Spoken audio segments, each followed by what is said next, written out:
With Hollis Conway, two-time Olympic medalist in the high jump, 7 years in a row was ranked number one in the USA, 2 years ranked number one in the world in the high jump, set the American record in the high jump, been all over the world.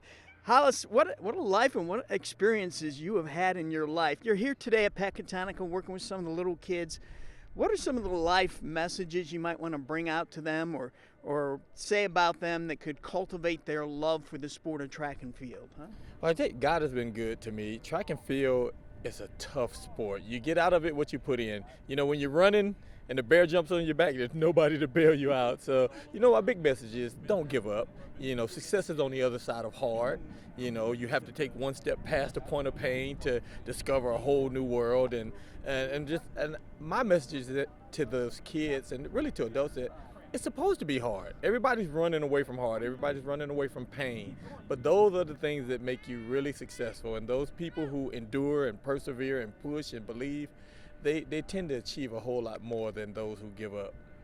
At what point in your young life did you realize that you had this unique ability to jump really, really high?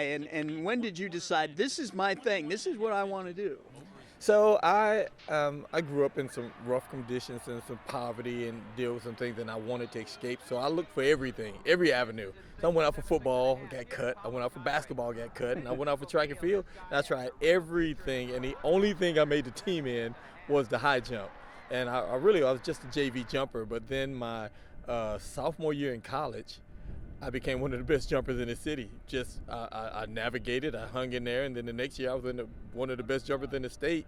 And the next year, my senior year, I was recruited all across the country, and it was just, off to the races by then. It was just announced this week that at the upcoming Olympics, they're going to offer prize money to the gold medalist in track and field. This has never been done before. I mean, what do you think of that idea of prize money going to Olympic medalists? About 40 years late. About 40 years late. Track and field is, we all have a chip on our shoulder because over in America, we're kind of behind everything: football, basketball, baseball, tennis, golf. But track and field is really the number 2 sport in the world. It's soccer and then track and field. Huge sport, lots of money, but I think we compete just as well, just as hard as any other sport in the world, and there's nothing wrong with being compensated for that. I know you're a man of faith, and that's why you're here in Rockford this weekend to share some of that. Did that come after your competitive days ended, or did that happen for you in your youth and you kind of leaned on that as you were competing in these big events? Well, it was a journey, of course. I was born in Chicago, Cook County Hospital. We moved to Detroit when I was 2, and then we moved to Louisiana when I was 9. But, the South is the Bible Belt, and so everybody goes to church, Sundays, Wednesdays. Faith was a very important part of our journey. And so it was always there, but there came a point in my life where things got hard, things got rough, and then all of those times that I was spending with the Lord, it was there for me to draw upon and became much more of a focus much later in life.